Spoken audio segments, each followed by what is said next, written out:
Good morning, my fellow yogic travelers. I'm mighty glad to be alive today, and I hope that you are too as we continue to live, laugh, love, learn, linger, and live the life we love. All right, we're going to finish this week with more of our awakened joy understandings.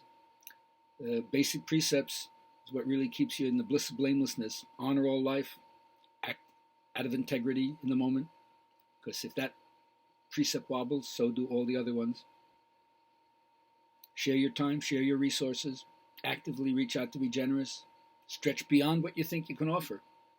You're capable of it. Take care with your sexual energy, respecting boundaries, offering safety, and not only just with sexuality, but in everything. Not what's in it for me, but what you can offer another person. Speak kindly, carefully. Don't feel the pain of retaliation when you blurt out something that's hurtful to somebody. But the sweetness of your words conveys love and support, and your body language.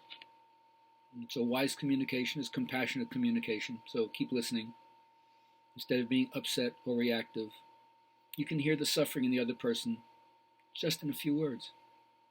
So stay in touch with your own best intention, and when you're focused, skip being right in order to multiply your understanding, and then to the best of your ability, develop a clear mind and a healthy body, because again, if those precepts wobble, so does everything else. One of my favorite stories about the Buddha is called Pebbles Ghee. Once there was a young man whose father died, and he thought, if I could get the Buddha to do the Brahmarandra ceremony, my father will definitely go to the heaven world. The Brahmarandra ceremony, as far as I understood it, was as the body was being burned, right before it melted all the way, the bones to ash, if you could crack the skull open and say the right mantra, then the spirit would be released to the heaven world. So the young man thought, well, who better to do this than the Buddha? But he didn't realize that the Buddha doesn't believe in rites and rituals, only the enlightened insight of a Buddha mind. That's what's going to awaken you. So he went to try to get the audience with the Buddha, and most of the time you can't get to the Buddha directly. There's a lot of minions between you and the Buddha. But every now and then, when they saw that this is a person who we can't handle, they let him go through to the Buddha. Now, immediately he said to the Buddha, would you do the Brahmarandra ceremony for my father? Now, the Buddha was not just the awakened one. He was pretty smart, and he talked to each person according to their understanding. If you were a soldier, he gave you a military metaphor. If you were a banker, he gave you a financial metaphor. If you were a householder, he gave you a parenting metaphor, and so on. So he looked at the guy. He sized him up immediately. He said, all right, I'll do the ceremony for you. The guy said, fantastic. What do I got to do? He said, it's very simple. Just 2 glasses of water, get some pebbles, and get some ghee, some clarified butter. That's all we got to do. He says, I could do that, no problem.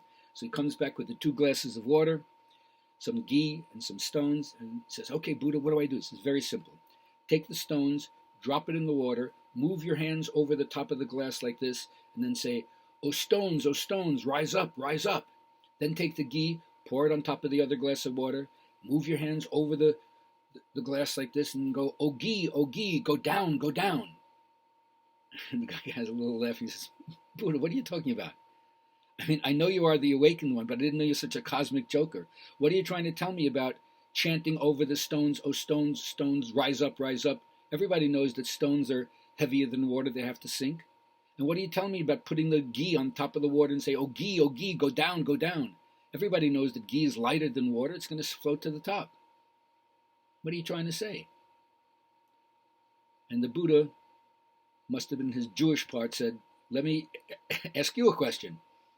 How come you know so much about natural law, but when it comes to your father, you're a dumbbell? If your father, while he was alive, did deeds heavy like stone, he's going to sink. Who can pull him up?